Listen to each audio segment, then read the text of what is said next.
দর্শক, স্বাগত জানাচ্ছি চ্যানেল অনলাইনে বাংলাদেশ জিম্বাবুয়ে টেস্ট সিরিজের সবশেষ আপডেট জানাতে সিলেট থেকে আমি যুক্ত হয়েছি তানভীর আহমেদ, আর আমার সাথে আছেন আমার সহকর্মী আবু রায়হান ইফাত।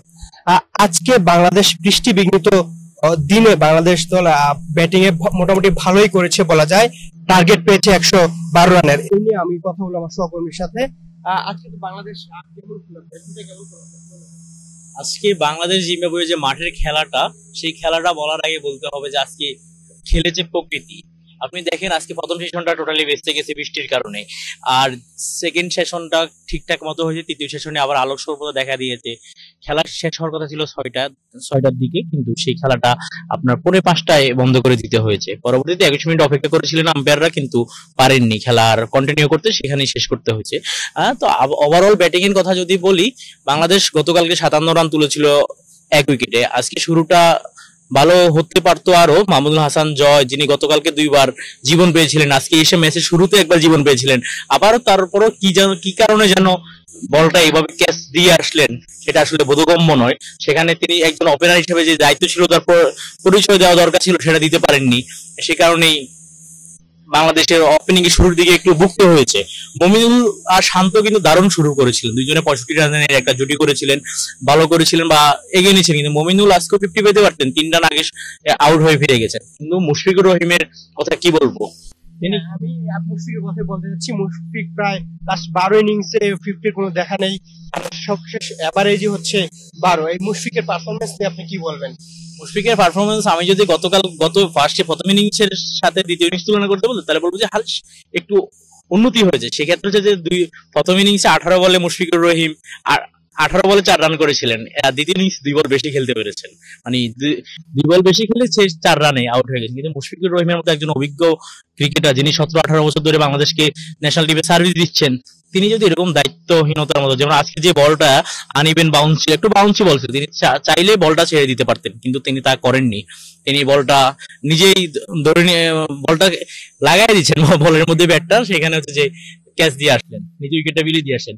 আর সবশেষ কিন্তু মুশফিকুর রহিম রাওয়ালপিন্ডিতে পাকিস্তানের যে খেলা, পাকিস্তানের বিপক্ষে যে টেস্ট হয়েছিল, সেখানে ভালো করেছিলেন, সেঞ্চুরি করেছিলেন। এরপরে যে আরো 6টা টেস্ট বাংলাদেশ খেলেছে 12টা ইনিংসে, টোটালি হচ্ছে যে তার পারফরমেন্স ছিল হতাশাজনক। তার সবশেষ 12 ইনিংসে সর্বোচ্চ রান হচ্ছে 37। মধ্যেই আজকে নাজমুল হোসেন শান্ত ম্যাচের আগের দিন আক্ষেপ করেছিলেন যে তিনি ইনিংসটা বড় করতে পারছেন না, 20 থেকে 30 রানের মধ্যেই তিনি আউট হয়ে যাচ্ছেন। আজকে শান্ত দুর্দান্ত খেলে একটি 50 তুলে নিয়েছেন এবং আজকে দুর্দান্ত ভাবে খেলে দিনটা শেষ করেছেন। শান্ত কিন্তু প্রথম ইনিংসে ভালো করেছিলেন, 46 রান করেছিলেন সম্ভবত। আর আজকেও দুর্দান্ত এখনো ব্যাট করে যাচ্ছেন শান্ত। কিন্তু আজকে এসেই মারকুটে পরিবার যে মেন্টালিটি, যে বিষয়টা যে আমি ধরে খেলবো না, আমি একটু মেরে খেলবো, বল আসবে মারবো, রান পাবো, তাহলে হচ্ছে যে প্রতিপক্ষ বলাদেরকে একটু বরকে দেওয়া যাবে, সেই মেন্টালিটি সেট নিয়ে তিনি আজকে মাঠে নেমেছিলেন। রান করেছে এবং রান পেয়েছেন, 50 করেছেন প্রায় 7 ইনিংস পর 50 পেয়েছেন শান্ত। তো এই শান্ত যদি কালকে 50 ইনিংসটাকে যদি সেঞ্চুরিতে পরিণত করতে পারে, এবং জাকের আলী অনেক শেষের দিকে এসে শান্তকে ভালো সঙ্গ দিচ্ছেন, 21 রান করেছেন, তিনি যদি একটা 50 ইনিংসে নিতে পারেন, দুই ব্যাটার মিলিয়ে এখন পর্যন্ত 39 রানের একটা জুটি করেছেন, সেই জুটিটা যদি 17 রানে যাইতে পারে, তাহলে বাংলাদেশ হচ্ছে যে তার লক্ষ্যমাত্রা সেট করেছিল যে জিম্বাবুয়েকে 300 রানের টার্গেট দিতে পারে, 300 রান না পারলেও অন্তত 250 রান বা 270 রানের মতো টার্গেট দিতে পারবে। জানতে চাচ্ছিলাম যে বাংলাদেশ এখন আগামীকালকে জিততে হলে জিম্বাবুয়েকে কত টার্গেট দিতে হবে?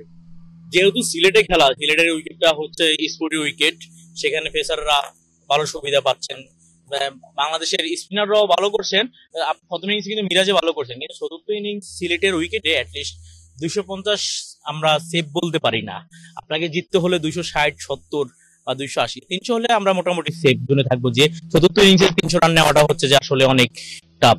তো সর্বোপরি আমি মনে করি যে বাংলাদেশের বাকি দায়িত্বটা আগামীকালকে যখন নামবে চতুর্থ ইনিংস, শান্ত জাকির এর কাছে তাদের উচিত হবে যে ইনিংসটা লম্বা করা, জুটিটা বড় করা। তারপরে মেহেদী হাসান মিরাজ আছেন, মেহেদী হাসান মিরাজের পরে এরপরে কিন্তু আর শিক্ষিত কোনো ব্যাটার নাই।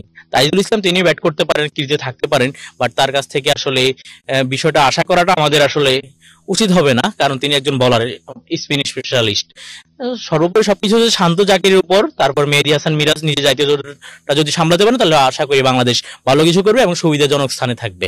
আসলে আগামীকালকে আমরা হচ্ছে ম্যাচ সম্পর্কে মোটামুটি ক্লিয়ার ধারণা পেয়ে যাব, কে এই ম্যাচ জিততে চলেছেন নাকি ড্র হতে চলেছেন। পাশাপাশি নজর রাখতে হবে আবহাওয়ার দিকেও। আমরা আশা করব আগামীকালকে বাংলাদেশ ফুল দিনের খেলাটাই হবে।